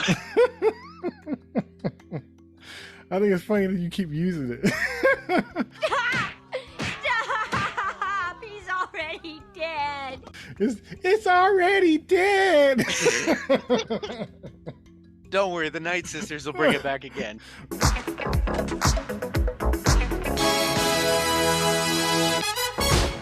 That's funny.